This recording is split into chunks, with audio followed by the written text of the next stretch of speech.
Welcome back to Tirupati Shri పెగ్నడిఎస్సి YouTube channel.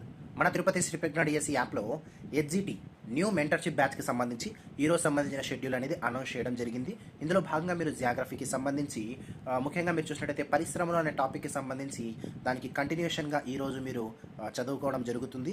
దీనికి starting point అనేది ఆల్రెడీ మీరు నిన్న చదివేసి ఉంటారు. దీనికి కంటిన్యూషన్గా ఈరోజు మీరు చదువుతారు. పరిశ్రమలు అనే దానికి సంబంధించి టెక్స్ట్ బుక్లు అనేది ప్రతిదీ కూడా మనం కవర్ చేస్తాం, మనం ప్రతిసారి చెప్పినట్లుగానే. అందులో భాగంగా ఇక్కడ చూడండి, వేలాతరంగ శక్తి. గత టెట్టు ప్రశ్నలో మనకు ఒక ప్రశ్న అడిగాడు, ప్రపంచంలోని వేలాతరంగ శక్తిని ఉత్పత్తి చేసిన మొదటి దేశం అంటే ఫ్రాన్స్ అని పెట్టాలి.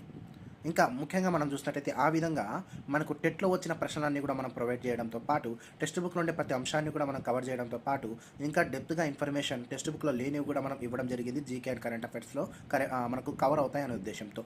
ఇంకా ముఖ్యంగా ఇక్కడ చూడండి, ప్రస్తుతం మన దేశంలో అణుశక్తి అనే ఒక టాపిక్ మనకు టెక్స్ట్ బుక్లో ఉంది. అణుశక్తి అనే టాపిక్ ఉండి ఇంకా చూడండి, ప్రపంచంలో మొట్టమొదటిసారిగా అణుశక్తిని అధికంగా ఉత్పత్తి చేయు ఖండం ఏంటంటే ఐరోపా అని చెప్పాలి, దేశం ఏంటంటే అమెరికా అని చెప్పాలి. అలా కాకుండా ప్రపంచంలో అణుశక్తిని మొదటిగా ఉత్పత్తి చేసిన దేశం ఏంటంటే ఫ్రాన్స్ అని చెప్పాలి.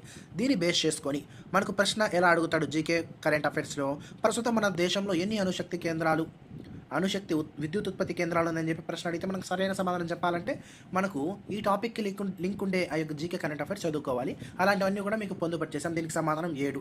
తమిళనాడులో 2 ఉన్నాయి, కర్ణాటకలో 1 ఉంది, మహారాష్ట్రలో 1 ఉంది.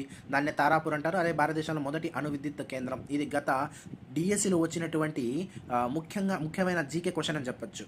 మహారాష్ట్రలో తారాపూర్ ఉంటుంది, తారాపూర్ అనేది ఎక్కడ ఉంటుందని. ఈ విధంగా మీకు పీడిఎఫ్ అనేది చాలా బాగా ప్రొవైడ్ చేసాం. ఆ తర్వాత పరిశ్రమలు అనే టాపిక్ మీరు చదువుకుంటారు. సేమ్ అంతే, మనము ప్రతి దాంట్లో కూడా జీకే కరెంట్ అఫైర్స్ కవర్ అయ్యే విధంగా మనం ప్రొవైడ్ చేయడం జరిగింది.